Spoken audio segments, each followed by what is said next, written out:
Hello എല്ലാവർക്കും നമസ്കാരം. അങ്ങനെ നമ്മൾ HSCയുടെ പഠനം ആരംഭിക്കാനായിട്ട് പോവാണ്. HSC എല്ലാ സബ്ജക്റ്റുകാർക്കും സ്വാഗതം. നമ്മൾ കേരള റിനൈസൻസ് ആണ് ഇന്ന് ആരംഭിക്കുന്നത്. നമുക്കറിയാം HSC പരീക്ഷകൾക്ക് രണ്ട് ഭാഗമാണ്, പാർട്ട് എയും പാർട്ട് ബിയും ഉണ്ട്.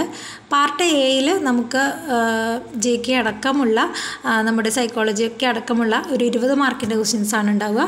പാർട്ട് ബിയിൽ ബാക്കി നമ്മുടെ ഓൺ സബ്ജക്റ്റിൽ 80 മാർക്കിനുമാണ് സാധാരണ ഉണ്ടാവാറുള്ളത്. ഈ നേരം വരെയും നമുക്ക് സിലബസിൽ മാറ്റങ്ങളൊന്നും വന്നിട്ടില്ല. അപ്പോൾ നമുക്കതുപോലെ തന്നെ പഠിച്ചു പോവാം. അപ്പോൾ നമുക്ക് GK പോർഷൻ നോക്കാം. GK പോർഷനിൽ ഞാനൊരു വീഡിയോ ഇട്ടിരുന്നു. HSC നമ്മൾ പഠിക്കുമ്പോൾ GK ഒരുപാടുണ്ട് അല്ലേ പഠിക്കാനായിട്ട്. അപ്പോൾ അതിൽ ഇമ്പോർട്ടൻ്റ് ആയിട്ടുള്ള ടോപ്പിക്കുകൾ മാത്രം ഏതൊക്കെയാണെന്ന് ഉൾപ്പെടുത്തിക്കൊണ്ടൊരു വീഡിയോ ചെയ്തിട്ടുണ്ടായിരുന്നു. അപ്പോൾ അത് പ്രകാരമാണ് നമ്മൾ ക്ലാസ് തുടങ്ങാനായിട്ട് പോകുന്നത്. ആ വീഡിയോ നിങ്ങൾ കണ്ടിട്ടില്ലെങ്കിൽ അതിൻ്റെ ലിങ്ക് ഫസ്റ്റ് കമൻറ്റിൽ പിൻ ചെയ്ത് വെക്കാം കേട്ടോ. അപ്പോൾ ഇന്ന് നമ്മൾ കേരള റിനൈസൻസ് ഒരു ഇമ്പോർട്ടൻ്റ് ആയിട്ടുള്ളൊരു ടോപ്പിക്കാണ് കേരള റിനൈസൻസ്. അതാണ് ആരംഭിക്കാനായിട്ട് പോകുന്നത്. HSCയെ സംബന്ധിച്ചിടത്തോളം നമുക്ക് നോട്ടിഫിക്കേഷൻസ് ഒന്നും വന്നിട്ടില്ല എങ്കിൽ പോലും നമ്മളിപ്പോൾ തന്നെ പഠിച്ചു തുടങ്ങേണ്ടത് അത്യാവശ്യമാണ് അല്ലേ. അപ്പോൾ നമുക്ക് ഓരോരുത്തരും അവരവരുടെ സബ്ജക്റ്റ് പഠിക്കുന്നതിനോടൊപ്പം തന്നെ ഒഴിച്ചുകൂടാനാവാത്ത ഒന്നാണ് പാർട്ട് എ എന്ന് പറയുന്നത്. അപ്പോൾ അതിൽ GK പോർഷൻസ് കംപ്ലീറ്റ് ആയിട്ട് വിടുക എന്നുള്ളൊരു പ്രവണതയാണ് പല HSC പഠിക്കുന്ന ആളുകളും ചെയ്യാറുള്ളത്. അത് മണ്ടത്തരമാണ്. കാരണം 20 മാർക്ക് എന്ന് പറയുന്നത് ഒരു നമ്മളെ നല്ല റാങ്കിൽ എത്തിക്കുന്നതിൽ ഒരു പ്രധാന പങ്ക് വഹിക്കുന്ന ഒന്നാണ്. അപ്പോൾ അത് കംപ്ലീറ്റ് ആയിട്ട് വിടാതെ അതിൽ ഇമ്പോർട്ടൻ്റ് ആയിട്ടുള്ള ഭാഗമെങ്കിലും നിങ്ങൾ പഠിച്ചു വെക്കുകയാണെങ്കിൽ മാക്സിമം സ്കോർ ചെയ്യാനായിട്ട് സാധിക്കും. അപ്പോൾ നമ്മൾ ശ്രീനാരായണ ഗുരുവാണ് സ്റ്റാർട്ട് ചെയ്യുന്നത്. നമുക്ക് ഈ GK പോർഷൻ ഇംഗ്ലീഷിലാണ് വരാറുള്ളത്. അപ്പോൾ മാക്സിമം നമ്മൾ ഇംഗ്ലീഷിൽ തന്നെയാണ് നോട്ട്സ് തരാനായിട്ട് ശ്രമിക്കുന്നത് കേട്ടോ. അപ്പോൾ ശ്രീനാരായണ ഗുരുവിനെ കുറിച്ചുള്ള എല്ലാ പോയിൻറ്റ്സും നമ്മളിതിൽ ഉൾപ്പെടുത്തിയിട്ടുണ്ട്. പോയിൻറ്റ്സ് എല്ലാം ശ്രീനാരായണ ഗുരുവിനെ കുറിച്ച് പഠിക്കുക. അപ്പോൾ സ്റ്റേറ്റ്മെൻറ്റ് രീതിയിലാണെങ്കിലും അല്ലാതെ ആണെങ്കിലും നമുക്ക് ആൻസർ ചെയ്യാനായിട്ട് സാധിക്കും. അപ്പോൾ പോയിൻറ്റ്സാണ് നമ്മൾ പറയുന്നത്. He's known as the father of Kerala renaissance. Kerala റിനൈസൻസിൻ്റെ ഫാദറാണ്, കേരള നവോത്ഥാനത്തിൻ്റെ പിതാവാണ് ശ്രീനാരായണ ഗുരു. ശ്രീനാരായണ ഗുരു ജനിച്ച വർഷം മെൻഷൻ ചെയ്തിട്ടുണ്ട് 20th August 1856. അദ്ദേഹത്തിൻ്റെ ഒരു കാലഘട്ടം എന്ന് പറയുന്നത് 1856 മുതൽ 1928 വരെയാണ് കേട്ടോ. 1856 മുതൽ 1928 വരെയുള്ള കാലഘട്ടത്തിലാണ് അദ്ദേഹം ജീവിച്ചിരുന്നത്. അപ്പോൾ ജനനം 1856 August 20 അദ്ദേഹത്തിൻ്റെ ബർത്ത് പ്ലേസ് പഠിച്ചു വെക്കണം, ചെമ്പഴന്തിയാണ്. The birth place of Sree Narayana Guru Chempazhanthi, Vayalvaram വീട്. ഓക്കെ, അദ്ദേഹത്തിൻ്റെ വീട് പേരും കൂടെ പഠിച്ചു വയ്ക്കണം. വയൽവാരം വീട്, ചെമ്പഴന്തിയാണ് ശ്രീനാരായണ ഗുരുവിൻ്റെ ബർത്ത് പ്ലേസ്. ഫാദറിൻ്റെ പേരും മദറിൻ്റെ പേരും നമ്മൾ കൊടുത്തിട്ടുണ്ട്. മാടനാശാനും മദർ കുട്ടിയമ്മ. ഓക്കെ, അപ്പോൾ ഫാദർ മാടനാശാൻ, മദർ കുട്ടിയമ്മ. ഇനി റിനൈസൻസിൻ്റെ ലീഡറായിരുന്നു ഇദ്ദേഹം, നമ്മൾ പറഞ്ഞു അല്ലേ. അപ്പോൾ നാണു ആശാൻ എന്നറിയപ്പെടുന്ന നാണു ആശാൻ എന്ന് ഒരു പേരും കൂടെ ഉണ്ടായിരുന്നു ഇദ്ദേഹത്തിന്. അപ്പോൾ the renaissance leader who is known as Nanu Asan എന്ന് ചോദിച്ചാൽ അത് ശ്രീനാരായണ ഗുരുവാണ്. നമ്മൾ റിപ്പീറ്റ് ചെയ്യുന്നില്ല പറയുന്ന പോയിൻറ്റുകൾ. അപ്പോൾ നിങ്ങൾക്ക് കേൾക്കണമെങ്കിൽ ഒന്നും കൂടെ റിപ്പീറ്റ് ചെയ്ത് കേൾക്കുകയോ നോട്ട് ചെയ്ത് വയ്ക്കുകയൊക്കെ ചെയ്യാം. ലെങ്ത്ത് കൂടി പോകാതിരിക്കാനാണ് കേട്ടോ വീഡിയോയുടെ. അപ്പോൾ അടുത്ത പോയിൻറ്റിലേക്ക് പോകാം. The first work of Sree Narayana Guru Gajendra Moksham വഞ്ചിപ്പാട്ടാണ് അദ്ദേഹത്തിൻ്റെ ആദ്യത്തെ work, Gajendra Moksham Vanchippattu. And person who called Sree Narayana Guru a second Buddha. Sree Narayana ഗുരുവിനെ സെക്കൻഡ് ബുദ്ധ എന്ന് വിളിച്ചത് G. ശങ്കരക്കുറുപ്പാണ് കേട്ടോ, G. ശങ്കരക്കുറുപ്പ്. ഇനി ഗുരു അദ്ദേഹത്തിൻ്റെ മെഡിറ്റേഷൻ ചെയ്യാൻ വേണ്ടിയിട്ട് ഒരു പ്ലേസ് സെലക്ട് ചെയ്തിട്ടുണ്ട്. അത് കന്യാകുമാരിയിലാണ്. ആ പ്ലേസിൻ്റെ പേരാണ് Maruthwamala. Maruthwamala is the meditation place of Guru. It is located in Kanyakumari. നമ്മൾ മെൻഷൻ ചെയ്തു മരുത്വമലയെ കുറിച്ചിട്ട്. ഈ മരുത്വമലയിൽ ഒരു കേവ് ഉണ്ട്, ഒരു ഗുഹയുണ്ട്. ആ മലയിലെ കേവിൻ്റെ ഉള്ളിലാണ് ശ്രീനാരായണ ഗുരുവിന് എന്താ പറയുക എൻലൈറ്റ്മെൻറ്റ് കിട്ടിയത്. അവിടെയാണ് അദ്ദേഹം കുറേ വർഷത്തോളം എന്താ പറയുക മെഡിറ്റേറ്റ് ചെയ്യും, അദ്ദേഹത്തിന് ബോധജ്ഞാനം ലഭിക്കുകയൊക്കെ ചെയ്യുന്നു എന്ന് പറയുന്നത്. എൻലൈറ്റ്മെൻറ്റ് ലഭിക്കുകയും ചെയ്ത സ്ഥലമാണ് മരുത്വമലയിലെ ഒരു കേവ്. ആ കേവിന് പേര് കൊടുത്തിട്ടുണ്ട്, that is known as Pillathadam. Okay, അപ്പോൾ അദ്ദേഹത്തിൻ്റെ മെഡിറ്റേഷൻ ചെയ്തത് കന്യാകുമാരിയിലെ മരുത്വമലയിലാണ്. And there is a cave at Maruthwamala. മരുത്വമലയിലെ കേവിൻ്റെ പേരാണ് പിള്ളത്തടം. അവിടെ വെച്ചിട്ടാണ് എൻലൈറ്റ്മെൻറ്റ് ലഭിക്കുന്നത് കേട്ടോ, പിള്ളത്തടം. And social reformer who was declared as national saint in the census report of Travancore 1911. അതായത് 1911 ട്രാവൻകൂറിൽ നടത്തിയ ഒരു സെൻസസ് റിപ്പോർട്ടിൽ ദേശീയ സെയിൻറ്റ് അല്ലെ നാഷണൽ സെയിൻറ്റ് എന്നുള്ള ഒരു ഇതിൽ ഡിക്ലറേഷൻ കൊടുത്തത് ശ്രീനാരായണ ഗുരുവിനെ കുറിച്ചിട്ടാണ്. അപ്പോൾ നാഷണൽ സെയിൻറ്റ് എന്ന നിലയിൽ ഡിക്ലെയർ ചെയ്യപ്പെട്ടത് ശ്രീനാരായണ ഗുരുവാണ്. ഏതിലാണ്? Census report of Travancore in 1911. Okay. ഇനി ഇദ്ദേഹം സ്കൂൾ ആരംഭിച്ചിട്ടുണ്ട്. ആദ്യമായിട്ട് ഇദ്ദേഹം ആരംഭിച്ചത് 1881 ഒരു സ്കൂൾ ആരംഭിച്ചു. 5 തെങ്ങിലാണ് കേട്ടോ, 5 തെങ്ങിൽ. അതുപോലെ 1916 സാൻസ്ക്രിറ്റ് സ്കൂൾ ആരംഭിച്ചത് ആലുവയിലാണ്. ഓക്കെ. ശ്രീനാരായണ ഗുരു സ്ഥാപിച്ച സ്ഥാപനങ്ങളും അദ്ദേഹം നടത്തിയ സമ്മേളനങ്ങളും അതിൻ്റെ വർഷങ്ങളൊക്കെ ഇമ്പോർട്ടൻ്റ് ആണ് കേട്ടോ. അടുത്തത് ശ്രീനാരായണ ഗുരുവിൻ്റെ ഫേമസ് വർക്ക്സ് ആണ്. അദ്ദേഹം എഴുതിയ പ്രശസ്തമായ രചനകൾ, ബുക്സിൻ്റെ പേരാണ്. ഞാനത് വായിച്ചു പോവാം, കുറേ ഉണ്ട് കേട്ടോ, അത് ഓർത്ത് വയ്ക്കണം. ഓപ്ഷൻ കണ്ടാൽ തിരിച്ചറിയാൻ സാധിക്കണം. ആത്മോപദേശ ശതകം, ദൈവദശകം, അനുകമ്പ ദശകം, ജാതിലക്ഷണം, ജ്ഞാനദർശനം, ശിവസാധകം, വിനായക അഷ്ടകം, ശ്രീകൃഷ്ണ ദർശനം, ചിജത ചിന്തനം. ഇനിയുണ്ട് കേട്ടോ പുസ്തകങ്ങളുടെ പേരുകൾ. നിർവൃതി പഞ്ചകം, ജീവകാരുണ്യ പഞ്ചകം, ദർശനമാല, അദ്വൈത ദീപിക, ജനനി നവരത്ന മഞ്ജരി, അറിവ്, കലി നാടകം, കുണ്ടലാനി പാട്ട്, തേവര പതികങ്ങൾ. ഓക്കെ.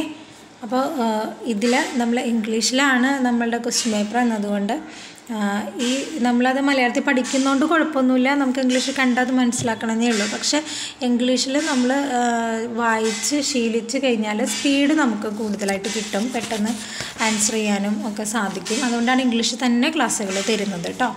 അപ്പോൾ ഇത്രയാണ് ഇദ്ദേഹത്തിൻ്റെ പ്രശസ്തമായ ബുക്സ്. ഇനി അടുത്ത ടോപ്പിക്കിലേക്ക് പോവാം. ശ്രീനാരായണ ഗുരുവിനെ കുറിച്ച് പറയുമ്പോൾ നമുക്ക് അരുവിപ്പുറം പ്രതിഷ്ഠ ഭയങ്കര ഇമ്പോർട്ടൻ്റ് ആയിട്ട് എപ്പോഴും ചോദിച്ചിട്ടുള്ള ചോദ്യമാണ്. അരുവിപ്പുറം കോൺസിക്രേഷൻ അല്ലെങ്കിൽ അരുവിപ്പുറം പ്രതിഷ്ഠ എന്ന് നമ്മൾ മലയാളത്തിൽ പറയും.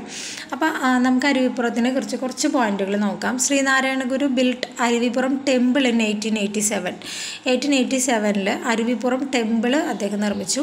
1888 അരുവിപ്പുറം പ്രതിഷ്ഠ എന്ന് പറയുന്നത്. അരുവിപ്പുറം കോൺസിക്രേഷൻ അത് 1888 അത് വളരെ ഇമ്പോർട്ടൻ്റ് ആയിട്ടുള്ള ഇയർ ആണ് കേട്ടോ. 1888 Sree Narayana Guru famous Aruvippuram consecration was in 1888. ഇനി Aruvippuram consecration is known as Aruvippuram revolution. Aruvippuram revolution എന്നും കൂടി അത് അറിയപ്പെടുന്നുണ്ട്.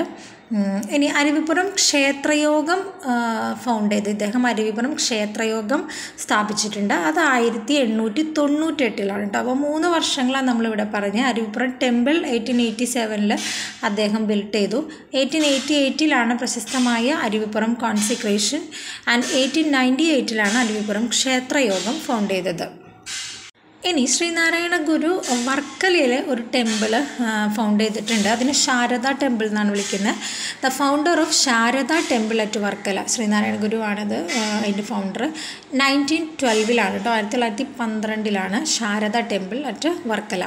ഇനി ശ്രീനാരായണ ഗുരു ശിവഗിരി മഠം സ്ഥാപിച്ചിട്ടുണ്ട്. അതിനാണ് ശിവഗിരി മഠ് എന്ന് പറയുന്നത്. അത് 1904 അതായത് 1904 ശിവഗിരി മഠ് സ്ഥാപിച്ചു. അതുപോലെ ജഗന്നാഥ ടെമ്പിൾ തലശ്ശേരിയിൽ അദ്ദേഹം ജഗന്നാഥ ടെമ്പിൾ സ്ഥാപിച്ചിട്ടുണ്ട്. Jagannath temple in Thalassery was consecrated by Sreenarayana Guru 1908 1908 Jagannath temple. Okay. ഈ പറയുന്ന വർഷങ്ങൾ ഓർത്തിരിക്കുകയാണെങ്കിൽ നല്ലത്. ഇനി അഥവാ പറ്റിയില്ലെങ്കിലും അരുവിപ്പുറം വെച്ച് നമ്മൾ പറഞ്ഞ കാര്യങ്ങളൊക്കെ വർഷം എന്തായാലും ഓർക്കണം കേട്ടോ. അപ്പോൾ ഇതിൻ്റെ വർഷങ്ങൾ ഓർക്കാൻ സാധിക്കുന്നവർ പഠിക്കാൻ സാധിക്കുക, അത്രയും ബുദ്ധിമുട്ടുള്ളവർ വിട്ടേക്കാം. ഓക്കെ. അപ്പോൾ ശാരദ ടെമ്പിൾ 1912, ശിവഗിരി മഠ് 1904, അതുപോലെ ജഗന്നാഥ ടെമ്പിൾ അത് തലശ്ശേരിയിലാണ്, ശാരദ ടെമ്പിൾ വർക്കലയിലാണ് കേട്ടോ. അപ്പോൾ ജഗന്നാഥ ടെമ്പിൾ തലശ്ശേരിയിലാണ് 1908 1908. ഇനി teacher of Sree Narayana Guru in Sanskrit and Vedanta philosophy. സംസ്കൃതത്തിലും വേദാന്ത ഫിലോസഫിയിലും ശ്രീനാരായണ ഗുരുവിൻ്റെ ഗുരു എന്ന് പറയുന്നത് രാമൻ പിള്ള ആശാനാണ്. ശ്രീനാരായണ ഗുരുവിൻ്റെ ഗുരുക്കന്മാരുടെ പേരുകളാണ് നമ്മൾ ഓർക്കാൻ പോകുന്നത്. അപ്പോൾ അദ്ദേഹത്തിന് കുറേ ഗുരുക്കന്മാരുണ്ടായിരുന്നു.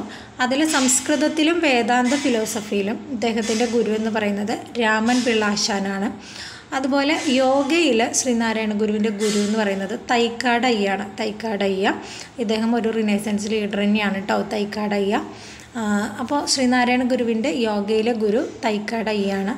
അതുപോലെ ഈ yoga form learned by Guru from Thycaud Ayya ഹഠയോഗ വിദ്യയാണ്. അതായത് പലതരത്തിലുള്ള യോഗാഭ്യാസങ്ങളുണ്ടല്ലോ, അതിൽ ഇദ്ദേഹം തൈക്കാട് അയ്യയിൽ നിന്നും കരസ്ഥമാക്കിയ യോഗ ഏത് ടൈപ്പ് യോഗയാണെന്നാണ് പറയുന്നത്. അത് ഹഠയോഗ വിദ്യ എന്നാണ് അറിയപ്പെടുക കേട്ടോ. ഹഠയോഗ വിദ്യ എന്നാണ് അറിയപ്പെടുക. ഇനി ഫേമസ് ഡിസൈപ്പിൾസ് ഓഫ് ശ്രീനാരായണ ഗുരു. ശ്രീനാരായണ ഗുരുവിൻ്റെ ശിഷ്യന്മാരെ കുറിച്ചിട്ടാണ്. അപ്പോൾ നമ്മൾ ഗുരുക്കന്മാരെ കുറിച്ച് പറഞ്ഞു കഴിഞ്ഞു. ഇനി ശ്രീനാരായണ ഗുരുവിൻ്റെ ശിഷ്യന്മാരുടെ പേരുകളാണ് പറയുന്നത്. ഡോക്ടർ പൽപ്പു, കുമാരനാശാൻ, നടരാജഗുരു, നിത്യചൈതന്യയതി. ഇവരൊക്കെ ശ്രീനാരായണ ഗുരുവിൻ്റെ ശിഷ്യന്മാരാണ് കേട്ടോ. ഇനി ഫസ്റ്റ് സന്യാസ ഡിസൈപ്പിൾ ഓഫ് ഗുരു. ഗുരുവിൻ്റെ ആദ്യത്തെ സന്യാസ ശിഷ്യൻ എന്ന് പറയുന്നത് ശിവലിംഗ സ്വാമികളാണ് കേട്ടോ. ശിവലിംഗ സ്വാമികളാണ്. അപ്പോൾ നമ്മൾ ആദ്യം പറഞ്ഞത് ഫേമസ് ആയിട്ടുള്ള ശിഷ്യന്മാരുടെ പേരുകൾ മാത്രമാണ്.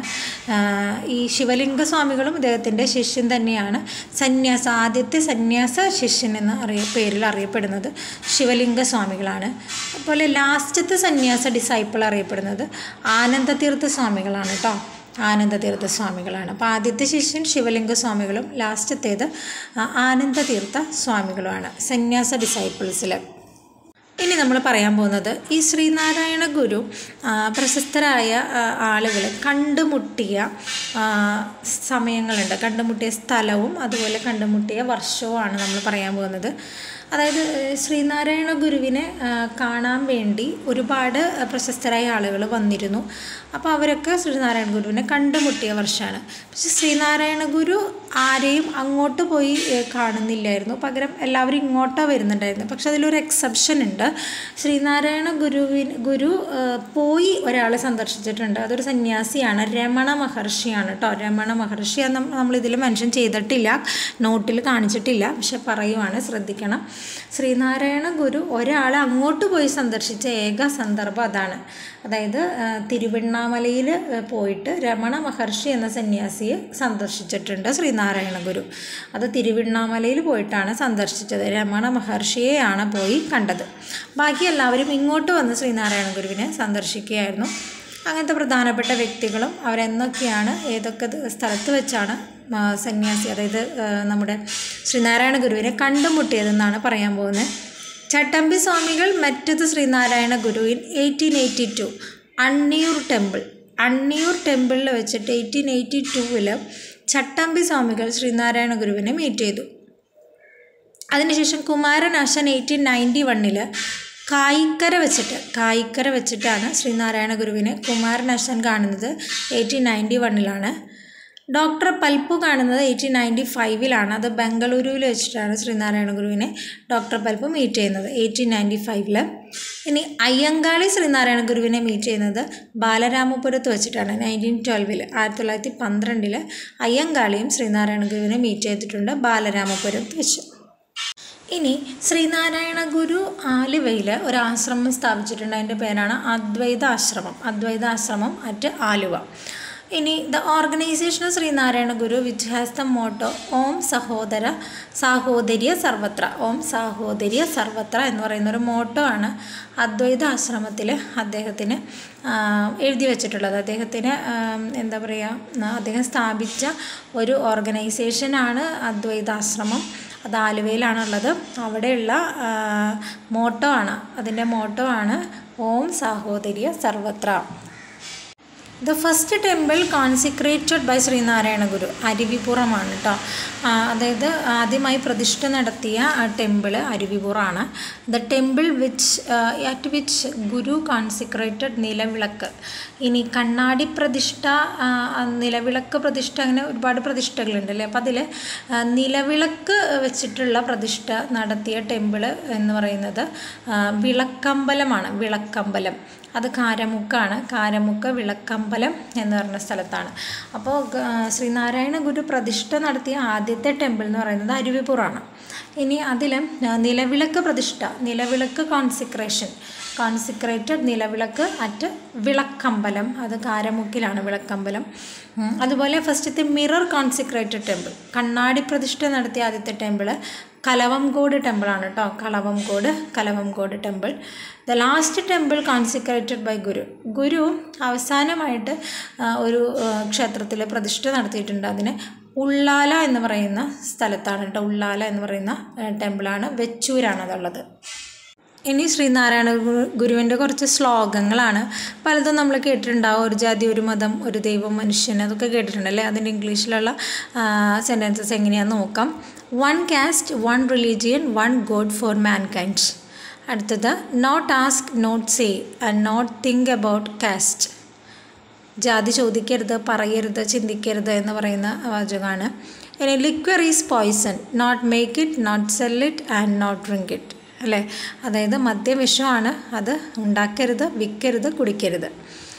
1 in kind, 1 in faith and 1 in God, of one same womb, of one same form, here is no difference all. ഒന്നിലും വ്യത്യസ്തത പാടില്ല എന്ന് പറയുന്ന ആളായിരുന്നു Sree Narayana Guru. Okay, progress through education, strengthen through organisation. വിദ്യാഭ്യാസത്തിലൂടെ വളരുക, ഓർഗനൈസേഷനിലൂടെ ശക്തി പ്രാപിക്കുക, സംഘടനയിലൂടെ ശക്തി പ്രാപിക്കുക. ഇതായിരുന്നു അദ്ദേഹത്തിൻ്റെ സ്ലോഗൻസ്. ഇനി ശ്രീനാരായണ ഗുരു സ്റ്റാമ്പിലും കോയിൻസിലൊക്കെ ഇടം പിടിച്ചിട്ടുള്ള ആളാണ്. അപ്പോൾ first Malayali who appeared on Indian postal stamp. Indian postal സ്റ്റാമ്പിൽ ഇടം പിടിച്ച ആദ്യത്തെ മലയാളി ശ്രീനാരായണ ഗുരുവാണ്. Indian post issued a commemorative postage stamp of Sree Narayana Guru on 21 August 1967. Okay, Sree Narayana ഗുരുവിൻ്റെ സ്റ്റാമ്പ് ഇറങ്ങിയത് 1967, 21 August. First Malayali who appeared on the postal stamp of another country. വേറൊരു രാജ്യത്തിൻ്റെ കൺട്രിയിൽ ആദ്യമായിട്ട് ഇടം പിടിച്ച മലയാളിയും ശ്രീനാരായണ ഗുരുവാണ്. ശ്രീലങ്കയുടെ സ്റ്റാമ്പിലാണ്. ഇനി കോയിൻ്റെ കേസിലാണെങ്കിലും the first Malayali to be portrayed in a coin, അത് ശ്രീനാരായണ ഗുരുവാണ്. RBI issued a 5 rupee coin in commemoration of Srinarayana Guru's 150th birthday anniversary on 7th September 2006. 2006 150ാമത്തെ birthday ആനിവേഴ്സറിയിലാണ് 5 രൂപ കോയിനിൽ RBI ശ്രീനാരായണ ഗുരുവിൻ്റെ ചിത്രം പോർട്രേറ്റ് ചെയ്തത്. ഇനി ഇദ്ദേഹത്തിൻ്റെ വളരെ പ്രശസ്തമായ ഒരു കോൺഫറൻസ്, ഒരു സമ്മേളനമുണ്ട്. അത് ആലുവ സമ്മേളനമാണ്, സർവ്വമത സമ്മേളനമാണ് കേട്ടോ. അപ്പോൾ അതിനെക്കുറിച്ചാണ് പറയാൻ പോകുന്നത്. ശ്രീനാരായണ ഗുരു ലെഡ് ദ സർവ്വമത സമ്മേളനം ഹെൽഡ് അറ്റ് ആലുവ. അതിൻ്റെ വർഷം ഇമ്പോർട്ടൻ്റ് ആണ്, 1924. 1924 സർവ്വമത സമ്മേളനം സംഘടിപ്പിച്ചു, ആലുവയിലാണ്. The chairman of the Aluva Sarvamatha Sammelanam was Sadashiva Iyer. ഈ ആലുവ സർവ്വമത സമ്മേളനത്തിൻ്റെ ചെയർമാൻ സദാശിവ അയ്യറായിരുന്നു. The theme of the conference, Aluva Sarvamatha സമ്മേളനത്തിൻ്റെ തീം എന്ന് പറയുന്നത് not for argument but to know and inform others. അതായത് ആർഗ്യൂ ചെയ്യാനല്ല, പകരം അറിയാനും അറിയിക്കാനുമാണ്, അല്ലേ എന്ന് പറയുന്നതായിരുന്നു ഈ ആലുവ സർവ്വമത സമ്മേളനത്തിൻ്റെ തീം എന്ന് പറയുന്നത്. Okay, the conference in which Srinarayana Guru called for the abolition of താലികെട്ട് കല്യാണം.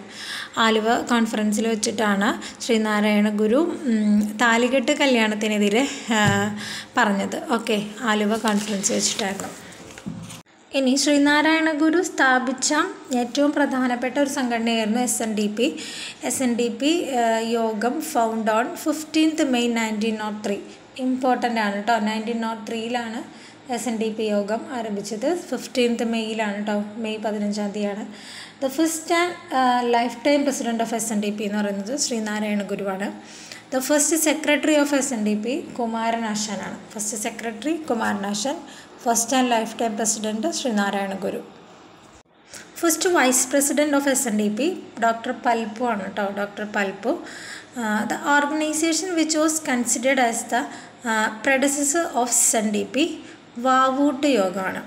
അതായത് ഈ SNDP സ്റ്റാർട്ട് ചെയ്യുന്നതിന് മുൻപ് ഉണ്ടായ ഒരു സംഘടന, അത് അഭിവൃദ്ധി പ്രാപിച്ചിട്ടാണ്, അല്ലെങ്കിൽ അത് വളർന്നാണ്, ഡെവലപ്പ് ചെയ്തതാണ് SNDP. അപ്പോൾ അതിന് മുന്നുണ്ടായിരുന്ന അതിൻ്റെ ഒരു പാരൻ്റൽ ഓർഗനൈസേഷൻ എന്ന് പറയുന്നത് വാവൂട്ട് യോഗമാണ് കേട്ടോ. വാവൂട്ട് യോഗം 1898 ആരംഭിച്ചതായിരുന്നു വാവൂട്ട് യോഗം.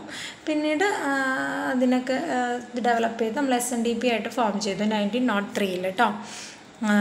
ഇനി ഹെഡ് ക്വാർട്ടേഴ്സ് ഓഫ് SNDP കൊല്ലമാണ് SNDPയുടെ headquarters. The meeting which led to the formation of SNDP ഉണ്ടാവാനായിട്ട്, SNDP എന്ന് പറയുന്ന ഒരു സംഭവം സ്ഥാപിക്കാനായിട്ട് അത് ഏത് സ്ഥലത്തെ മീറ്റിങ്ങിൽ വെച്ചിട്ടാണ് അങ്ങനെ ഒരു ഇത് ഫോർമേഷനിലേക്ക് നയിച്ചത്. ആ മീറ്റിംഗ് നടന്നത് അരുവിപ്പുറം ക്ഷേത്രയോഗത്തിലാണ്. അരുവിപ്പുറം ക്ഷേത്രയോഗത്തിൽ വെച്ചിട്ടാണ്, ആ മീറ്റിങ്ങിൽ വെച്ചിട്ടാണ് SNDP സ്ഥാപിക്കാനുള്ള ഇതിലേക്ക് ലീഡ് ചെയ്തത്. The first mouthpiece of SNDPയുടെ ആദ്യത്തെ മുഖപത്രം വിവേകോദയമാണ്. The present mouthpiece of SNDP യോഗനാഥമാണ്. അപ്പോൾ ആദ്യത്തെ മുഖപത്രം വിവേകോദയമായിരുന്നു. ഇപ്പോഴത്തത് യോഗനാഥം. ശ്രീനാരായണ ഗുരു is the only Keralite whose birthday and death anniversary are declared holiday by the government of Kerala. കേരളത്തിൽ ഒരു വ്യക്തിയുടെ തന്നെ ജനനവും മരണവും 2 ദിവസവും പബ്ലിക് ഹോളിഡേ ആയിട്ടുള്ളത് കേരളത്തിൽ ശ്രീനാരായണ ഗുരുവിൻ്റെ മാത്രമാണ് കേട്ടോ. Okay. Guru visited satyagrahis at Vaikom in 1924. ഈ സത്യാഗ്രഹം നടത്തുന്നവരെയൊക്കെ ഗുരു വിസിറ്റ് ചെയ്തിട്ടുണ്ട് വൈക്കം സത്യാഗ്രഹത്തിൻ്റെ സമയത്ത്. അത് 1924 വിസിറ്റ് ചെയ്താണ് കേട്ടോ, വൈക്കം സത്യാഗ്രഹത്തിൻ്റെ സമയത്ത്. The person who translated Thirukkural into മലയാളത്തിലേക്ക് തിരുക്കുറലിനെ മലയാളത്തിലേക്ക് ട്രാൻസ്ലേറ്റ് ചെയ്തത് ശ്രീനാരായണ ഗുരുവാണ്. ഇനി ശ്രീനാരായണ ഗുരുവിൻ്റെ പേരിൽ ശ്രീനാരായണ ഗുരു ട്രസ്റ്റ് ഫൗണ്ട് ചെയ്തത് R. ശങ്കറാണ് കേട്ടോ. R. Shankar. Sree Narayana Guru trust form ചെയ്തത് 1952 കൊല്ലത്ത് വെച്ചിട്ട്. 1952 കൊല്ലത്താണ് ശ്രീനാരായണ ഗുരു ട്രസ്റ്റ് ഫോം ചെയ്തത്. R. ശങ്കറാണ് ചെയ്തത്. R. Shankar. The renaissance leader who advocated that there must be schools attached to all temples. എല്ലാ ടെമ്പിൾസിനോടനുബന്ധിച്ചിട്ടും സ്കൂളുകൾ വേണം എന്ന് വാദിച്ച വ്യക്തിയാണ് Sree Narayana Guru. The book Narayana Guru Swami was written by M.K. Sanu. ഇതിൽ കുറച്ച് ബുക്സാണ് നമ്മൾ പറയാൻ പോകുന്നത്. ശ്രീനാരായണ ഗുരു എഴുതിയ ബുക്സ് അല്ല, ശ്രീനാരായണ ഗുരുവിനെ കുറിച്ച് മറ്റുള്ളവർ എഴുതിയ ബുക്സും അത് ആരാണ് എഴുതിയതെന്നുള്ളതാണ് ഇമ്പോർട്ടൻ്റ് ആണ് കേട്ടോ. അപ്പോൾ ബുക്ക് നാരായണ ഗുരുസ്വാമി എന്ന് പറയുന്ന ബുക്ക് എഴുതിയത് M.K. സാനുവാണ്, about Sree Narayana Guru. The book Narayanam എഴുതിയത് പെരുമ്പടവൻ ശ്രീധരൻ. ബുക്ക് നാരായണം എന്ന് പറയുന്ന ബുക്ക്. ഇനി ഒരു നോവൽ എഴുതിയിട്ടുണ്ട് ഗുരു എന്ന പേരിൽ. It is written by K. Surendran. Guru ആണ് നോവലിൻ്റെ പേര്. The book Brahmarshi Sree Narayana Guru written by doctor T. ഭാസ്കരനാണ്. അദ്ദേഹം എഴുതിയ ബുക്കാണ് എബൌട്ട് ശ്രീനാരായണ ഗുരു, ബ്രഹ്മർഷി ശ്രീനാരായണ ഗുരു. ഇനി ഇദ്ദേഹത്തെക്കുറിച്ചുള്ള സിനിമകളുടെ പേരുകളാണ്. ഒരു film Yugapurushan based on the life of Sree Narayana Guru, directed by R. സുകുമാരനാണ് അതിൻ്റെ ഡയറക്ടർ. യുഗപുരുഷനാണ് സിനിമയുടെ പേര്. ഇനി അടുത്ത ഫിലിമാണ് Sree Narayana Guru. It is directed by P.A. Backer. സിനിമയുടെ പേര് ശ്രീനാരായണ ഗുരു. ഇനി ശ്രീനാരായണ ഗുരുവിൻ്റെ പേരിൽ 2 ബോട്ട് റേസ് ഉണ്ട്. Sreenarayana trophy boat race held at Kanneti kayal, കരുനാഗപ്പള്ളിയിലെ കന്നേറ്റി കായലിൽ ശ്രീനാരായണ ട്രോഫി ബോട്ട് റേസ് ഉണ്ട്. അതുപോലെ അടുത്തതൊന്ന് ശ്രീനാരായണ ജയന്തി ബോട്ട് റേസ് ഉണ്ട്. അത് കുമരകത്താണ്, കോട്ടയം കുമരകത്താണ്. അപ്പോൾ 2 ബോട്ട് റേസാണ്, വള്ളംകളികളാണ് ശ്രീനാരായണ ഗുരുവിൻ്റെ പേരിലുള്ളത്. ഒന്ന് ശ്രീനാരായണ ട്രോഫി ബോട്ട് റേസ്, അത് കന്നേറ്റി കായലിലാണ് കരുനാഗപ്പള്ളിയിൽ. പിന്നെ ഒന്ന് ശ്രീനാരായണ ജയന്തി ബോട്ട് റേസാണ്, അത് കുമരകം കോട്ടയത്താണ്. ഇനി ശ്രീനാരായണ ഗുരു സമാധിയായ ഡേറ്റാണ് കൊടുത്തിട്ടുള്ളത്. അപ്പോൾ 28 സെപ്റ്റംബർ 1928, 20 സെപ്റ്റംബർ 20-ാം തീയതി 1928 സമാധി അടഞ്ഞത്. അപ്പോൾ ഇന്ന് നമ്മൾ ശ്രീനാരായണ ഗുരുവിനെ കുറിച്ചാണ് പഠിച്ചത്. അപ്പോൾ അതിൽ നമ്മൾ ഇമ്പോർട്ടൻ്റ് ആയിട്ടുള്ള പോയിൻറ്റ്സ് ഒക്കെ ഉൾപ്പെടുത്തിയിട്ടുണ്ട്. ഇനി നിങ്ങൾക്ക് അറിയാവുന്ന ഏതെങ്കിലും റയർ പോയിൻറ്റ്സ് ഒക്കെ ഉണ്ടെങ്കിൽ ഇതിൻ്റെ അടിയിൽ കമൻറ്റായിട്ട് രേഖപ്പെടുത്തണം. അപ്പോൾ പഠിക്കുന്നവർക്കത് വളരെ യൂസ്ഫുൾ ആയിരിക്കും. അപ്പോൾ നമ്മൾ ഇന്നത്തെ വീഡിയോ വൈൻഡപ്പ് ചെയ്യാണ്. നാളെ വേറൊരു വീഡിയോയുമായിട്ട് നമുക്ക് വരാം, വേറൊരു റിനൈസൻസ് ലീഡറുമായിട്ട് വരാം. അപ്പോൾ നമ്മൾ പറ്റുവാണെങ്കിൽ ചെറിയ റിനൈസൻസ് ലീഡേഴ്സിൻ്റെ ചെറിയ നോട്ട്സൊക്കെ ആണെങ്കിൽ 1-2 പേരെ ഒരു വീഡിയോയിൽ നമ്മൾ ഉൾപ്പെടുത്തും. അപ്പോൾ പെട്ടെന്ന് തന്നെ നമുക്ക് പഠിച്ചു തീർക്കാനായിട്ട് സാധിക്കും കേട്ടോ. അപ്പോൾ മറക്കണ്ട, ഇമ്പോർട്ടൻ്റ് ആയിട്ടുള്ള ടോപ്പിക്സ് മാത്രം ഉൾപ്പെടുത്തിയിട്ടാണ് നമ്മൾ ഈ GK പോർഷൻസ് കംപ്ലീറ്റ് ചെയ്യാനായിട്ട് പോകുന്നത്. അപ്പോൾ ഏതൊക്കെയാണ് ഇമ്പോർട്ടൻറ്റ് ടോപ്പിക്സ് എന്നുള്ളത് നമ്മളൊരു വീഡിയോ ചെയ്തിട്ടുണ്ട്. അതിൻ്റെ ലിങ്ക് ഫസ്റ്റ് കമൻ്റായിട്ട് കൊടുക്കാം. അപ്പോൾ എല്ലാവരും നന്നായിട്ട് പഠിക്കുക. അപ്പോൾ നമുക്ക് ഉപകാരപ്രദമായൊരു വീഡിയോ ആണ് എന്ന് തോന്നുന്നുണ്ടെങ്കിൽ ചാനൽ സബ്സ്ക്രൈബ് ചെയ്യുക. ആവശ്യമുള്ളവർക്കൊക്കെ അത് അയച്ചു കൊടുക്കാനും ഷെയർ ചെയ്യാനൊക്കെ ശ്രദ്ധിക്കുക. അപ്പോൾ ഓക്കെ, താങ്ക്